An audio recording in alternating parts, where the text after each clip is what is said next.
What's up everyone? Welcome back to the channel. Welcome to the cute series for CUET. तो guys इस video में हम लोग mainly revision करेंगे, revision नहीं क्वेश्चंस प्रैक्टिस करेंगे मल्टीपल चॉइस क्वेश्चंस का। और मल्टीपल चॉइस क्वेश्चंस के साथ साथ मैंने इस बार जो मॉक्स तुम्हारे लिए बनवाने स्टार्ट करे हैं ना, जो इस पर्टिकुलर वीक के लास्ट में दूंगा, उसमें पूरी पार्टनरशिप के इंपॉर्टेंट क्वेश्चंस होने वाले हैं और पूरे मैक्रो के इंपॉर्टेंट क्वेश्चंस होने वाले हैं। तो बहुत इंपॉर्टेंट मॉक्स होंगे वो आप लोग के लिए, बहुत ज्यादा मेहनत करके बना रहा हूं, तो मजे से करेंगे। ठीक है, आओ जल्दी से शुरू करते हैं। पहले एडीएस और मैक्रो ऑलमोस्ट हो जाएगा हमारा समाप्त। Let's begin.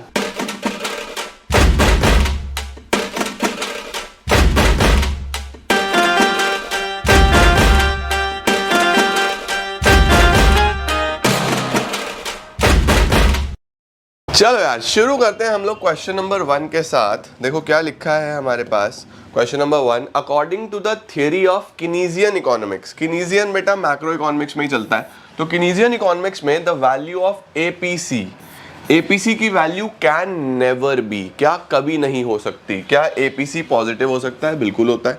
क्या एपीसी जीरो हो सकता है? नहीं, क्योंकि कंजम्पशन तो हमेशा रहेगा ना, तो इसका आंसर बनेगा जीरो। कभी भी जीरो नहीं हो सकता, मोर देन 1 भी हो सकता है, लेस देन 1 भी हो सकता है, तो the answer will be zero. ठीक है, क्योंकि कंजम्पशन हमेशा पॉजिटिव रहता ही है। Identify which of the following equation is true. देखो बेसिक्स चेक कर रहा है तुम्हारे, कौन सा इक्वेशन ठीक है। MPC plus MPS is equal to zero, नहीं। MPC plus MPS is equal to 1, yes, यही इक्वेशन ठीक है बच्चों। एमपीसी और एमपीएस का वैल्यू हमेशा 1 होता है। ठीक है, डन सर। अगला सवाल क्या है sir? Match the statements given under A with the correct option given under B. क्या ए का 1 है, क्या बी का 2 है, क्या सी का 3 है, क्या डी का 4 है? आओ जी। Export of goods and services, export of goods and services, excess of import of goods over import of goods, trade surplus, element of invisible item in the BOP account, नहीं। Current transfer to the rest of the world recorded as a positive item in the BOP. Portfolio investment is equal to foreign institutional investors. तो हमारे पास तो बेटा यही सही बनता है, right. Portfolio investment को ही हम लोग फॉरेन इंस्टीट्यूशन इन्वेस्टर्स में कंसिडर करते हैं, तो इसका आंसर बनेगा D. If the value of APS is 0.2, okay, saving 0.2 होगा। नेशनल इनकम 4000 है, कंजम्पशन कितना होगा? अरे 4000 का 20%। देखो एपीएस क्या होता है? APS is S upon Y. अगर ये 0.2 है, एस अपॉन इनकम 4000 है, तो 4000 का 20% कितना? 800। 800 हम लोग सेव करेंगे तो कंज्यूम कितना करेंगे? 800 अगर सेव कर लिया तो 3200 कंज्यूम हो जाएगा, तो 3200 विल बी दी आंसर, क्योंकि सेविंग कितना आ जाएगा यहाँ से? 800। तो अगर आपकी इनकम 4000 है और आपने सेव करे 800, तो कंज्यूम कितने करे? 3200। ये आपका आंसर बनेगा। ठीक है बेटा, चलो सर अगला सवाल क्या है सर? देखो जरा बहुत ध्यान से देखेंगे, वीडियो पॉज करके अपनी अपनी कॉपीज में आंसर जरूर लिखा करो ताकि गलती बिल्कुल भी ना हो।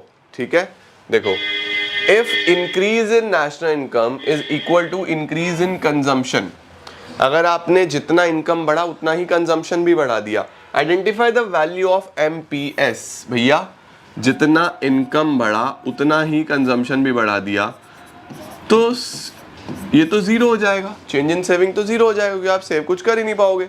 तो एमपीएस की वैल्यू कितनी आ जाएगी? Equal to zero. ठीक है, as an economic analyst studying the investment patterns in an economy. देखो ये वाले क्वेश्चंस बहुत ट्रेंडिंग है, आपको इकोनॉमिस्ट बनाता है, जैसे बिजनेस स्टडीज में आपको फाइनेंशियल मैनेजर बनाता है, ऐसे ही आपको इकोनॉमिस्ट बना रहा है। You observe a consistent correlation between changes in the economies income level and the corresponding changes in investment. देखो बोल रहा है कि इकोनॉमी का इनकम लेवल चेंज होता है और उसके साथ साथ इन्वेस्टमेंट की वजह से। Which type of investment is most likely to be represented such a scenario. कौन सा इन्वेस्टमेंट इस सिनेरियो को अच्छे से एक्सप्लेन करता है? फिक्स इन्वेस्टमेंट, फिक्स इन्वेस्टमेंट जैसा आपने कोई टर्म ही नहीं पढ़ा है इकोनॉमिक्स में। Induced investment, independent investment, autonomous investment. अब देखो बच्चों, इनकम के साथ साथ जो इन्वेस्टमेंट चेंज होता है उसको हम इंड्यूस्ड इन्वेस्टमेंट बोलते हैं। याद है इंड्यूस्ड इन्वेस्टमेंट मैंने आपको कैसे बताया था कि ये इनकम है, ये इन्वेस्टमेंट है, तो इनकम पे इतना, 200 हुआ तो इतना हो गया, 300 हुआ तो इतना हो गया, तो देखो बढ़ता जा रहा है। ऐसे इन्वेस्टमेंट को हम क्या बोलते हैं? Induced investment. ठीक है, जो सेम रहता है उसको हम क्या बोलते हैं? Autonomous investment. Done sir. Question number 7 check करेंगे बेटा। India has attracted total FDI inflow of $22.53 billion between April to June. हमारे पास फॉरेन डायरेक्ट इन्वेस्टमेंट आ रहा है, बाहर से इन्वेस्टमेंट आ रहा है बेटा। तो transaction will be recorded on dash side of BOP। कौन सी साइड में, कौन से अकाउंट में रिकॉर्ड होगा? देखो बाहर से इन्वेस्टमेंट आ रहा है, पैसा आना तो रिकॉर्ड तो क्रेडिट साइड में होगा, और कौन से अकाउंट में होगा? करंट में या कैपिटल में? बोरोइंग, लेंडिंग, इन्वेस्टमेंट, ये सब कैपिटल अकाउंट में होता है, तो credit side of capital account. 7th का आंसर बन जाएगा बच्चों C। 8th देखो जरा फटाफट से, डेटा दिया हुआ है, the value of balance on current account would be. Current account का बैलेंस निकालना है, ओके। तो एक्सपोर्ट ले लो, 100 प्लस में आ गया, इंपोर्ट माइनस का 90, क्योंकि इंपोर्ट करा तो पैसा गया। टूरिज्म हमारे पास अमाउंट आ रहा है, सही है, और net remittance from abroad, tourism का भी पैसा आ ही गया बेटा, 70 रुपीज़ है ना, करंट अकाउंट में ही रिकॉर्ड हो जाएगा। उसके बाद remittance from abroad, unilateral transfers हो गए बेसिकली, लेकिन नेगेटिव में जा रहा है, इसका मतलब बाहर पैसा ज़्यादा गया है, तो ये हो गया 170, ये हो गया हमारे पास 110, तो 170 में से 110 हटा दूँ तो 60 पॉजिटिव का आ रहा है बैलेंस, तो बैलेंस जो आएगा करंट अकाउंट में वो आएगा 60 करोड़। ठीक हो गया बेटा, डन सर। चलो क्वेश्चन नंबर 9 देखते हैं, क्वेश्चन नंबर 10 देखते हैं। लिखा हुआ है full employment refers to the absence of involuntary unemployment. ठीक है, फुल एम्प्लॉयमेंट का मतलब क्या होता है? एब्सेंस ऑफ इनवॉलेंट्री अनएम्प्लॉयमेंट, मतलब कि जितने भी लोग काम करना चाह रहे हैं उनको काम मिल रहा है, बिल्कुल सही है। Because under full employment situation all willing and able bodied person get employment at the prevailing wage rate, बिल्कुल सही है, तो इसका ऑप्शन ए ही बन जाएगा। ठीक है, rich people have lower MPC as compare to poor people, क्या ये बात ठीक है? सही बात है सर, रिच पीपल का जो MPC होता है वो कंपैरेटिवली लो होता है, क्यों? क्योंकि उनकी नीड्स ऑलरेडी फुलफिल्ड होती हैं, right, as compare to poor people, because consumption curve makes an intercept on the y-axis at a point above origin. बात तो सही है, लेकिन ये एक दूसरे से कहीं भी रिलेटेड नहीं है, तो ये आ जाएगा both assertion and reason are true, but R is not the correct explanation of A। ठीक है जी। क्वेश्चन नंबर 11, क्वेश्चन नंबर 12, आ जाओ जी, जल्दी जल्दी से चेक करते हैं। Suppose that the balance of trade of a nation exhibits a deficit of 50,000 crore. देखो बैलेंस ऑफ ट्रेड क्या होता है? Export minus import of visible items only, सिर्फ विजिबल्स की बात करता है। ठीक है, the import of visible items are 5 times the export of visible items. जो इंपोर्ट है वो 5 टाइम्स है, राइट। तो अच्छा, अगर BOT जो है हमारा माइनस का 50,000 आ रहा है, ओके, और ये लिखा हुआ है बहुत क्लियरली, इंपोर्ट जो है विजिबल आइटम्स का वो 5 गुना है एक्सपोर्ट के। तो अगर आप एक्सपोर्ट को x मान लेते हो, इंपोर्ट को 5x मान लेते हो, तो आपको यहाँ से वैल्यू निकालनी है बस सिंपल x की।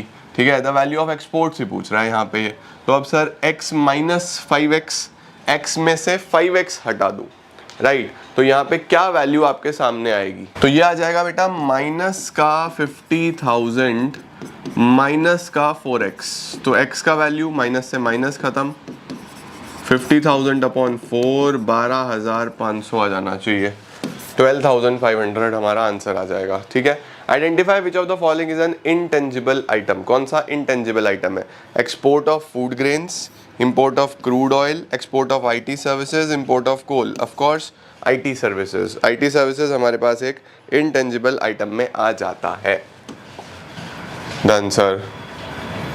क्वेश्चन नंबर 13 देखेंगे बच्चों, क्वेश्चन नंबर 14 देखेंगे, ताकि बिल्कुल भी हमारे पास गड़बड़ ना हो, चेक करके चलना है। Saving curve makes a negative intercept on the vertical axis at 0 level of income. सही है, because saving function refers to the functional relationship between saving and income, दोनों ठीक है, लेकिन वो उसका कोई करेक्ट एक्सप्लेनेशन नहीं है। तो 13 का ऑप्शन बन जाता है हमारे पास बी। 14 देख लेते हैं अब क्या है 14। The value of APC can never be zero और नेगेटिव, बिल्कुल ठीक है, because average propensity to consume is independent of the level of income. ऐसा नहीं है बेटा, इनकम पे ही डिपेंड करता है, तो ये तो गलत हो गया। तो assertion is true, reason is false, C option इसका बन जाएगा। चलो सर, क्वेश्चन नंबर 15 क्या है, देखो जरा क्या दिया हुआ है।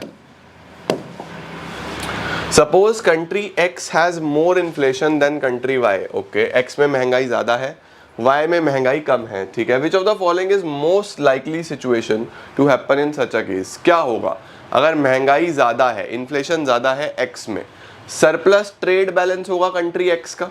सरप्लस ट्रेड बैलेंस कब होता है, अगर एक्सपोर्ट ज़्यादा हो रहा हो, तो महंगाई है जब, तो एक्सपोर्ट तो नहीं हो रहा होगा। डेफिसिट ट्रेड बैलेंस हो रहा होगा, डेफिसिट हो सकता है कि भैया एक्सपोर्ट कम हो। Rise in exports from country X, ऐसा तो नहीं होने वाला। Deficit trade for country Y, तो ये भी थोड़ा सा हमारे पास गड़बड़ सा ही लगता है। तो क्या होने वाला है हमारे पास, डेफिसिट ही हो सकता है, बेस्ट तो यही बनता है। Read the following chart carefully and choose the correct alternative. Capital account में बोरोइंग आ गया, एक्सटर्नल असिस्टेंस आ गया, इन्वेस्टमेंट आ गया, इन्वेस्टमेंट में डायरेक्ट आ गया, और interest multilateral portfolio government aid, portfolio investment. तो इसका ऑप्शन बन जाता है 16th का हमारे पास सी, पोर्टफोलियो इन्वेस्टमेंट। दो प्रकार की इन्वेस्टमेंट है, एफडीआई और portfolio investment, that is foreign institutional investors, ठीक है। चलो सर, क्वेश्चन नंबर 17 देखेंगे बेटा जी। पॉज करके साथ साथ करते चला करो, ठीक है, ताकि गड़बड़ ना हो। क्या लिखा है बहुत ध्यान से पढ़ना स्टार्ट करो क्वेश्चन नंबर 17 को।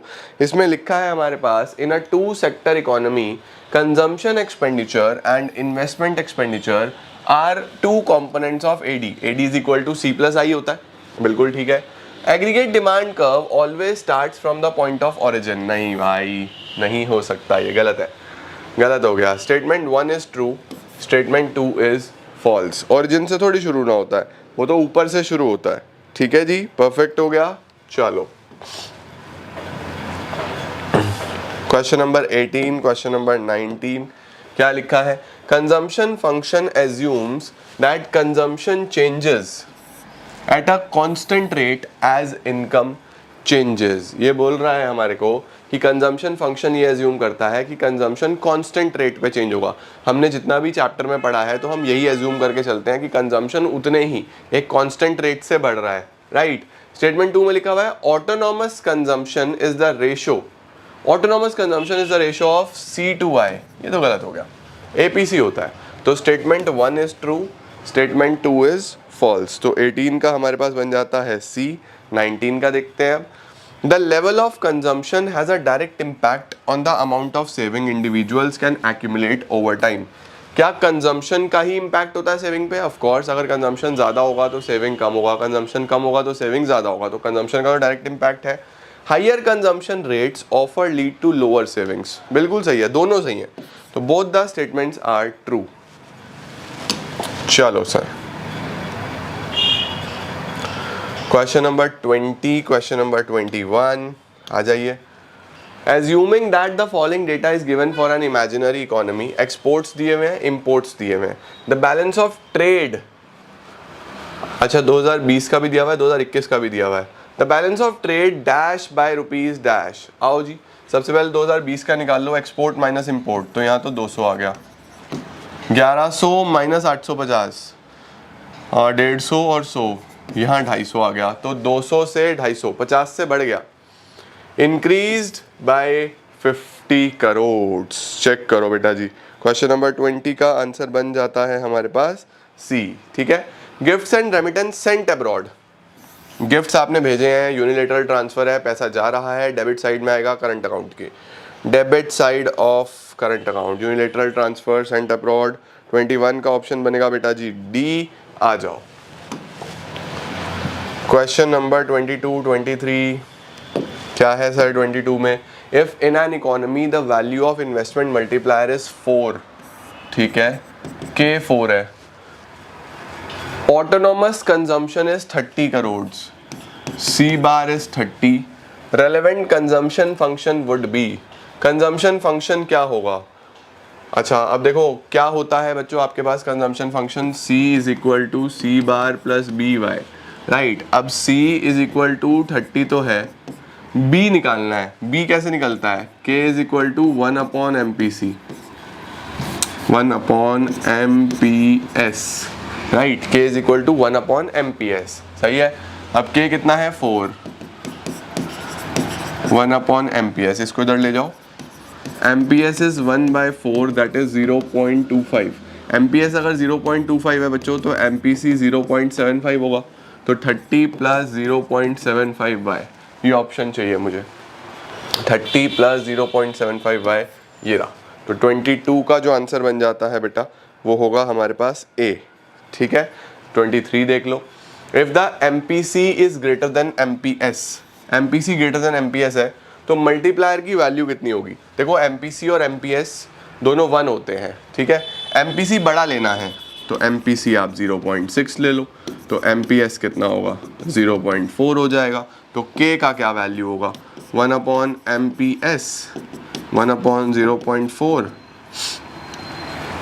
1 अपॉन 0.4 कितना आ जाता है? 2.5 आता है क्या? 1 अपॉन 0.4 2.5, 2.5 में तो ग्रेटर देन 2 आ रहा है। Yes, answer will B A, greater than 2। चलो सर, इसके बाद क्या है?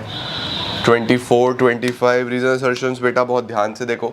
देखो मैंने जितनी भी CUET वाली स्लाइड्स हैं, जितने भी CUET वाले क्वेश्चंस हैं, उन सब में काफ़ी ज़ोर दिया है रीजन असर्शन पे, काफ़ी ज़ोर दिया है इस तरीके के सवालों में, ताकि आपसे बिल्कुल भी गलती ना हो, ठीक है ना। तो बहुत ध्यान से करके चलना है। देखो क्या है हमारे पास यहाँ पे, According to Keynesian theory, equilibrium level is always achieved at full employment level। नहीं, Keynesian ने तो बताया है कि अंडर एम्प्लॉयमेंट पे भी हो सकता है, ओवर फुल एम्प्लॉयमेंट पे भी हो सकता है, तो ये तो गलत हो गया। At full employment equilibrium there is no involuntary unemployment, ये सही है। फुल एम्प्लॉयमेंट पे कोई भी इनवॉलेंट्री अनएम्प्लॉयमेंट नहीं होता, वॉलेंट्री हो सकता है, तो ये सही है। तो assertion is false, reason is true. अगला क्या है? AD curve represented by C plus I curve in the income determination analysis. AD curve जो है वो C प्लस आई से रिप्रेजेंट करा जाता है, बिल्कुल सही है। Because the determination of equilibrium output is to be studied in the context of 2 sector model. Correct है यार, A। Both assertion and reason are true and R is the correct explanation of A। फिर बोल रहा हूँ, basics अपने strong रखना, basics से बाहर कुछ नहीं पूछेगा, तुम बहुत आसानी से कर पाओगे। NCERT लेवल का पेपर होता है, बस बेसिक स्ट्रॉन्ग रखना बच्चों, ठीक है। आओ 26, 27 क्या दिया है सर? 26, 27 में if in an economy is to control recession like most of the Eurozone nations, which of the following can be appropriate? Recession control करना है। रिसेशन समझते हो क्या होता है सर? रिसेशन होता है कि डाउनफॉल है। डाउनफॉल का मतलब कि लोग डिमांड नहीं कर रहे हैं, तो हमें डिमांड बढ़ानी है किसी तरीके से। डिमांड कब बढ़ेगा? जब मनी सप्लाई बढ़ेगा। तो क्या होगा सर? मनी सप्लाई कैसे बढ़ेगा? अगर हम रेपो रेट को कम कर देंगे, अगर हम CRR को कम कर देंगे, अगर हम दोनों ही कर दें या हम इन दोनों में से कुछ भी ना करें, तो बेटा दोनों से ही, अगर आप रेपो रेट कम करते हो, CRR कम करते हो, तो दोनों से ही रिसेशन इंप्रूव होता है, मनी सप्लाई बढ़ता है दोनों से। तो C ऑप्शन बन जाएगा। AD can be increase by, AD कब बढ़ सकता है? एग्रीगेट डिमांड कब बढ़ सकता है? बैंक रेट बढ़ा देने से। बैंक रेट बढ़ा देंगे तो डिमांड बढ़ेगा नहीं, कम हो जाएगा, महंगी हो जाएंगी ना चीज़ें, तो कम हो जाएगा। सेलिंग गवर्नमेंट सिक्योरिटीज़, अगर गवर्नमेंट सिक्योरिटीज सेल करते हैं तो भी लोगों के पास पैसा कम हो जाएगा। इंक्रीजिंग CRR, इससे भी नहीं होगा। नन ऑफ द अबव, तो 27 का ऑप्शन बनेगा बेटा जी, नन ऑफ द अबव। देखो ये वाले क्वेश्चंस काफ़ी इंपॉर्टेंट है। एक्सेस डिमांड, डेफिशिएंट डिमांड से ये सब, repo rate, bank rate, reverse repo rate, कैसे ये मनी सप्लाई को बढ़ाने में, कैसे ये मनी सप्लाई को कम करने में हेल्प करते हैं, इसको बहुत अच्छे से देखना, ये बहुत इंपॉर्टेंट है। अपने होमवर्क में लिख लो आज कि आज रात सोने से पहले एक्सेस डिमांड, डेफिशिएंट डिमांड के सारे मॉनेटरी मेजर्स, सारे के सारे फिस्कल मेजर्स सब अच्छे तरीके से रिवाइज करके सोने हैं कि कैसे ये मनी सप्लाई को बढ़ाने में, कैसे मनी सप्लाई को कम करने में, कैसे ये AD पे, कैसे ये AS पे इम्पैक्ट करते हैं, सवाल आएगा, ठीक है। इनको आज रिवाइज करके सोना। चलो सर 28, 29 सर क्या है 28? Foreign exchange transactions which are independent of other transactions of the BOP account are called current transactions, capital transactions, autonomous transactions, accommodating transactions. जो इंडिपेंडेंट होती हैं बच्चों उनको हम autonomous transactions बोल देते हैं. accommodating तो autonomous पे बेस्ड होती हैं, तो autonomous transactions ही इंडिपेंडेंट होती हैं. Individual company located in India invest in a company located abroad. हमारे पास से पैसा बाहर जा रहा है, इन्वेस्टमेंट्स टू अब्रॉड. ट्रांजेक्शन कहाँ रिकॉर्ड होगा? पैसा जा रहा है तो डेबिट साइड में, कैपिटल अकाउंट में. तो इसका आंसर बन जाएगा डी. 29 का आंसर विल बी डी. चलो भाई आगे चलते हैं. क्या है हमारे पास next? During excess demand there is no change in the level of employment. Of course बिल्कुल सही है, because at the time of excess demand there is no involuntary unemployment. बिल्कुल सही है जी, ट्रू है ये. Both assertion and reason are true and R is the correct explanation of A. देखो एक्सेस डिमांड हो रहा है, डिमांड बढ़ रही है यार. इकोनॉमी तो फुल एम्प्लॉयमेंट पे ही चल रहा होता है, तो फुल एम्प्लॉयमेंट में सब लोगों के पास ऑलरेडी काम होता है, तो बिल्कुल सही है ये. आगे लिखा है deficient demand leads to under employment equilibrium. Deficient demand से अंडर एम्प्लॉयमेंट इक्विलिब्रियम होता है. यस बिल्कुल होता है, because during deficient demand equilibrium is determined at a level less than the full employment equilibrium. बिल्कुल सही है. Both assertion and reason are true and R is the correct explanation of A. चलो भैया 30 हो गया, 31 हो गया, आ जाओ जल्दी से 32, 33 चेक करें. Balance of payment account records क्या रिकॉर्ड करता है? Income and expenditure of the government, inflow and outflow of funds of the government, inflow and outflow of foreign exchange to and from the economy, inflow and outflow of loans. तो basically see inflow and outflow of foreign transactions record करता है. ठीक हो गया. चलो sir 32 का सी हो गया. 33 जल्दी जल्दी से बताओ. Identify which of the following is not an example of invisible item. Air and sea transport है, पोस्टर एंड करियर भी है, एजुकेशन भी है, मर्चेंडाइज नहीं है. मर्चेंडाइज बेटा गुड्स को बोलते हैं, तो ये विजिबल है. चलो सर 34, 35 जल्दी जल्दी से चेक करेंगे. If the value of export of merchandise is 1200, import is 20% more than the export. जो इम्पोर्ट है वो 20% ज्यादा है इससे. ठीक है, तो 20% ज्यादा है तो 1800 होगा. The value of import and trade deficit will be कितना होगा? बहुत ध्यान से देखना पड़ेगा बेटा ये सवाल. अब इसमें जो मोस्ट ऑफ द स्टूडेंट्स गलती करते हैं बेटा वो क्या है कि 1500 का 20% ले लेते हैं. ये गलती मत करके आना. देखो क्या लिखा हुआ है, इम्पोर्ट्स आर 20% मोर, यानी जितना है ये तो है ही, इससे 20% ज्यादा, यानी कि 1800 के इंपोर्ट्स होंगे. तो ट्रेड डेफिसिट जो आएगा वो आएगा 300 का, और जो आपका वैल्यू ऑफ इंपोर्ट्स आएगा वो आएगा 1800. तो 1800 और 300 बी पार्ट आपका ऑप्शन बन जाएगा. 34 का ऑप्शन बन जाएगा बेटा बी. आओ 35 देखते हैं कौन सा गलत है. अरे लाइट क्यों बंद हो गई भाई? तार हिल गई भाई. लगा दो भाई जल्दी से. चलो भाई गुड मॉर्निंग हो गई. BOP is a flow concept, ये सही है. BOT includes export and imports of good only, ये भी ठीक है. Charities record on capital account, गलत यही है. 35 का ऑप्शन बनेगा बेटा सी. चलो 36, 37 देख रहे हो क्या क्या होता है वीडियो रिकॉर्ड करते हुए. कभी लाइट हिल जाती है, कभी फोन आ जाता है, बड़ी समस्याएं हैं, बट करना पड़ता है. चलो from the following statements choose the correct statement. सही है. Trade deficit refers to the excess of total value of exports over total value of import. अगर एक्सपोर्ट ज़्यादा है तो भैया डेफिसिट कैसे हो गया? ये तो गलत हो गया. Trade surplus refers to the excess of total value of imports, ये भी गलत हो गया. Current account deficit in a nation occurs. Current account deficit कब होगा?